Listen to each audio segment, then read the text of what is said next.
Dernière nouvelle. Le Real Madrid a un plan pour recruter Dean Huijsen lors de la prochaine fenêtre de transfert et plus encore, Ancelotti prétend porter un coup dur au Manchester City. Avant de continuer, abonnez-vous à la chaîne et activez la cloche pour recevoir toujours de nouvelles vidéos. La quête incessante du Real Madrid pour un milieu de qualité les a conduits à se tourner vers la Premier League où Bernardo Silva, du Manchester City, est apparu comme une cible potentielle. Les géants espagnols, connus pour leur ambition sur le marché des transferts, sont déterminés à renforcer leur milieu de terrain et le Portugais semble être une pièce qui s'intègre parfaitement à leur plan.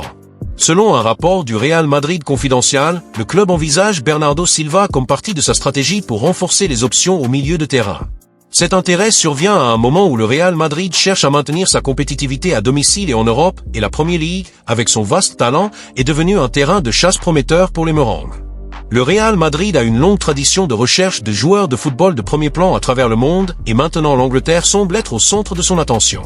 Curieusement, le nom de Silva a gagné en importance juste après que l'entraîneur de Manchester United, Ruben Amorim, a annoncé le départ de Bruno Fernandes, ce qui a peut-être intensifié les rumeurs sur les mouvements de joueurs portugais sur le marché. Bernardo Silva, à 30 ans, est largement reconnu comme l'un des milieux les plus talentueux d'Europe. Au Manchester City, il a été une pièce clé, contribuant de manière significative au succès du club tant en Angleterre qu'en Europe. Sa constance et sa polyvalence en font un atout précieux, mais il y a des spéculations selon lesquelles il pourrait être ouvert à un nouveau défi dans sa carrière. Le contrat de Silva avec Manchester City est valable jusqu'à l'été 2026, mais des rapports indiquent qu'il pourrait être disponible pour un montant relativement abordable lors de la prochaine fenêtre de transfert. Pour le Real Madrid, la possibilité d'acquérir un joueur de haute qualité à un coût raisonnable est tentante, surtout en considérant que Silva, bien qu'en excellente forme, entre dans les dernières années de sa carrière au plus haut niveau. La décision finale sur le recrutement reposera sur Florentino Pérez, président du Real Madrid. Il devra évaluer les avantages d'apporter un joueur du calibre de Silva par rapport aux implications financières de l'opération. Le club n'est pas prêt à dépenser excessivement pour un athlète qui, malgré sa qualité prouvée, pourrait ne pas offrir de retour à long terme en raison de son âge. Si le Real Madrid parvient à négocier un accord avantageux, l'arrivée de Bernardo Silva pourrait être un coup intelligent. Son expérience et son talent apporteraient un impact immédiat à l'effectif, complétant la jeunesse d'autres joueurs du milieu de terrain. Cependant, le club devra agir avec prudence pour éviter de compromettre sa planification financière. Avec la fenêtre de transfert d'été qui approche, le destin de Bernardo Silva reste incertain. Le Real Madrid peut choisir d'avancer dans la négociation ou de rediriger son attention vers d'autres options sur le marché. Tant que les rumeurs persistent, les fans attendent avec impatience de voir si le milieu portugais portera le célèbre maillot blanc la saison prochaine. Plan du Real Madrid pour recruter Dean Huijsen. Le Real Madrid envisage de prêter deux de ses jeunes talents, Endrick et Arda Güler, la saison prochaine, selon un rapport de la radio espagnole Cadena Ser. Cette décision reflète une stratégie du club merengue pour faciliter les recrutements tout en offrant de l'expérience à ses prometteurs athlètes.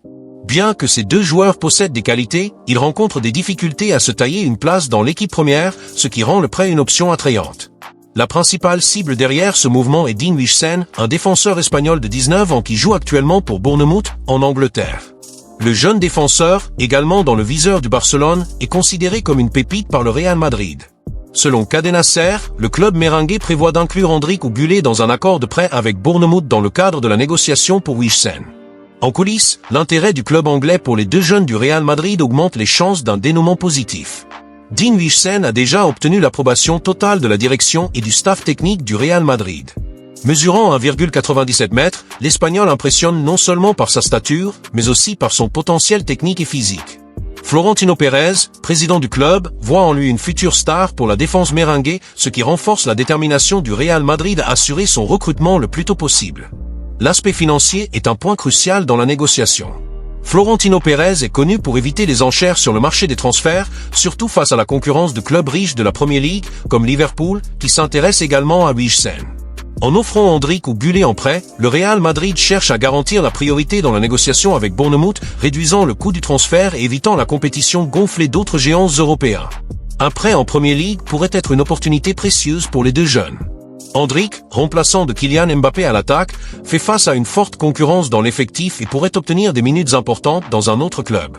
Quant à Arda Güler, qui a été plus utilisé par Carlo Ancelotti, il pourrait bénéficier d'une saison avec encore plus de responsabilités, surtout avec la possible sortie de Luka Modric la saison prochaine, ce qui ouvrirait une place au milieu de terrain merengue.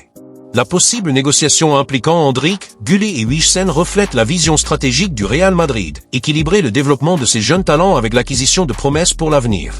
S'il se concrétise, l'accord avec Bournemouth pourrait être bénéfique pour toutes les parties, consolidant le club merengue comme un maître des négociations intelligentes sur le marché du football. Futur incertain de Camavinga. La trajectoire d'Eduardo Camavinga au Real Madrid, qui autrefois semblait prometteuse, a pris une tournure inattendue et préoccupante. Selon un rapport de Défensa Central, le jeune milieu français, auparavant considéré comme une pièce essentielle de l'effectif, rencontre maintenant des difficultés pour sécuriser sa place dans l'équipe. Malgré un contrat valable jusqu'en 2029, l'incertitude sur son avenir au club n'a jamais été aussi évidente, soulevant des questions sur ce qui l'attend. La capacité de Camavinga à jouer à différents postes a été à la fois un atout et un obstacle. Lors du match contre la Real Sociedad, par exemple, il a été aligné comme arrière-gauche, une position en dehors de sa zone de confort.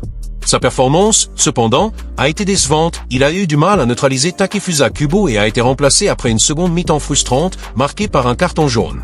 Cette polyvalence, bien qu'appréciable, semble compromettre sa constance dans une position fixe.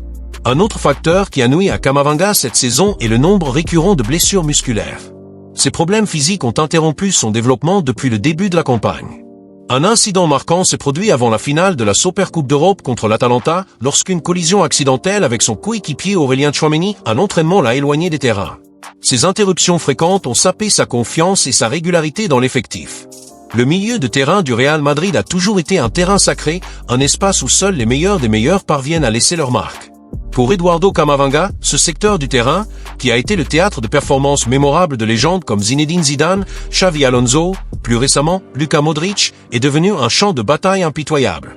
La concurrence dans l'effectif actuel est simplement écrasante, et cela a placé le jeune Français dans une position délicate, presque comme un gladiateur luttant pour sa survie dans une arène pleine d'adversaires tout aussi talentueux.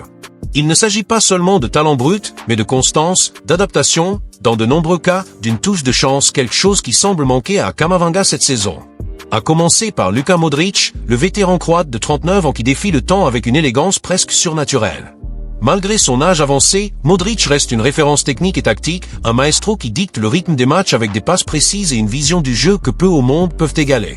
Sa présence dans l'effectif, bien qu'en un rôle moins dominant qu'auparavant, est un rappel constant du niveau d'excellence exigé au Real Madrid. Camavinga, avec son énergie juvénile et sa vigueur physique, pourrait théoriquement compléter Modric, mais en pratique, le Croate occupe encore un espace que le Français convoite, celui d'un titulaire indiscutable dans les grands matchs. Ensuite, il y a Toni Kroos, un autre pilier du milieu de terrain qui, bien qu'il ait pris sa retraite à la fin de la saison dernière, a laissé un héritage qui pèse sur les épaules des plus jeunes. Pendant des années, Kroos a été le cerveau de l'équipe, contrôlant le jeu avec un calme déconcertant et une précision chirurgicale dans ses passes. Son départ a ouvert une place théorique, mais a également élevé les attentes sur celui qui pourrait la remplir. Camavinga, avec sa polyvalence et sa capacité à couvrir de grandes zones du terrain, semblait être un candidat naturel, mais la transition n'a pas été aussi fluide que prévu. L'ombre de Kroos plane encore, et le Français doit prouver qu'il peut offrir plus que du dynamisme, il doit montrer l'intelligence tactique que l'Allemand maîtrisait avec brio. Aurélien Tchouaméni, un autre compatriote de Camavinga, est peut-être le plus grand obstacle pour le moment. Recruté comme un investissement à long terme, Tchouaméni s'est rapidement imposé comme une force dominante au milieu de terrain défensif. Avec sa stature imposante, sa capacité de lecture de jeu et son habileté à briser les lignes adverses avec des passes verticales, il est devenu un favori de l'entraîneur Carlo Ancelotti. La collision accidentelle entre les deux pendant l'entraînement avant la Supercoupe d'Europe, qui a entraîné une blessure pour Camavinga, était presque symbolique, un choc entre deux talents français se disputant le même espace. Alors que Tchouaméni s'affirme, Camavinga semble rester un pas en arrière, luttant pour trouver sa propre niche dans un système qui favorise déjà son coéquipier en sélection. Et puis il y a Federico Valverde, l'Uruguayen infatigable qui combine intensité physique et qualité technique. Valverde est le moteur du milieu de terrain, un joueur qui court sans relâche, presse les adversaires et surgit dans la surface pour conclure les actions. Son ascension ces dernières années l'a transformé en l'un des intouchables de l'effectif, et sa polyvalence, comme celle de Camavinga, en fait un concurrent direct. La différence réside dans la constance. Alors que Valverde rarement vacille, Camavinga alterne encore entre moments de brillance et performance terme, comme contre la Real Sociedad, où il a été surpassé par Takefusa Kubo. Cette disparité a conduit Ancelotti à privilégier plus souvent l'Uruguayen, reléguant le Français à un rôle secondaire. L'ascension de Dani Ceballos, malgré ses propres défis, ajoute une couche de complexité supplémentaire. Ceballos, qui était autrefois considéré comme un talent sous-utilisé au Real Madrid, semble trouver son moment. Malgré une blessure récente, les rapports indiquent qu'il se rétablit bien et pourrait être prêt pour la confrontation contre Arsenal. Son retour imminent représente une menace directe pour Camavinga, surtout parce que Ceballos offre quelque chose que le Français n'a pas encore réussi à livrer de manière constante, de la créativité dans le dernier tiers du terrain. Alors que Camavinga est plus un destructeur d'action, Ceballos a la capacité de déstabiliser avec des dribbles et des passes décisives, ce qui pourrait plaire à Ancelotti dans des matchs exigeant plus d'audace offensive. Outre les noms déjà établis, le Real Madrid investit également dans de jeunes promesses qui commencent à émerger des catégories de base, comme Arda Güler, qui, bien qu'il s'adapte encore à l'équipe première, a déjà montré des éclairs de génie. La pression sur Camavinga ne vient pas seulement des titulaires actuels, mais aussi d'un avenir que le club façonne avec soin. Chaque minute sur le terrain est une audition, une chance de prouver qu'il mérite d'être en tête de la hiérarchie, mais les blessures et le manque de régularité ont compliqué cette mission. Les performances inconstantes d'Eduardo Camavinga cette saison, combinées aux préoccupations constantes sur ses blessures, ont ouvert la porte à un tourbillon de spéculation sur son avenir au Real Madrid. Ce qui était autrefois une certitude que le jeune Français serait un pilier du club pour de nombreuses années s'est transformé en un point d'interrogation. Des rapports récents suggèrent que le joueur de 22 ans est dans le viseur de géants du football européen avec des clubs de Premier League et le Paris Saint-Germain, PSG, surveillant de près sa situation. Cet intérêt croissant ne reflète pas seulement le talent indéniable de Camavinga, mais aussi un signe que son incapacité à s'imposer comme titulaire au Santiago Bernabéu pourrait le pousser vers un nouveau chapitre de sa carrière. En Angleterre, la Premier League apparaît comme une destination naturelle pour le milieu. Des clubs comme Manchester United, Arsenal et Liverpool, connus pour leur recherche de jeunes talents avec un potentiel de classe mondiale, pourraient offrir à Camavinga quelque chose qu'il n'a pas actuellement au Real Madrid, la garantie de minutes régulières sur le terrain. Le football anglais, avec son rythme rapide et son intensité physique, semble taillé sur mesure pour le style de jeu du Français, qui combine force, vitesse et combativité. Un transfert en Premier League représenterait aussi une chance de repartir à zéro, loin de la pression écrasante d'un effectif rempli de stars où il n'a pas encore trouvé sa place définitive. D'un autre côté, le Paris Saint-Germain émerge comme un concurrent sérieux dans cette course. Pour le PSG, recruter Camavinga serait plus qu'une acquisition sportive, ce serait une déclaration d'intention.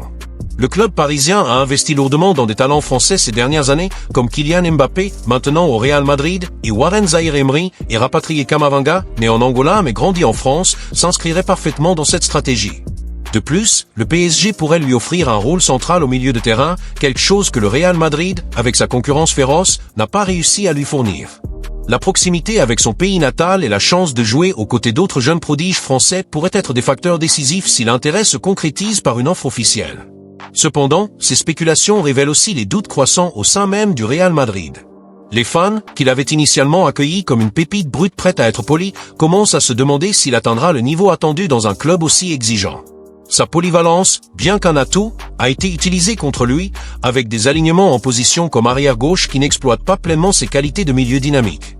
Ajoutez à cela les blessures qui le tourmentent comme l'incident avec Tchouaméni avant la Supercoupe d'Europe et le résultat est un joueur qui, malgré son potentiel, n'a pas encore totalement convaincu les dirigeants et l'entraîneur Carlo Ancelotti qu'il mérite une place fixe dans l'équipe titulaire. La possibilité d'un départ, donc, n'est pas seulement une question de marché, mais aussi de nécessité personnelle.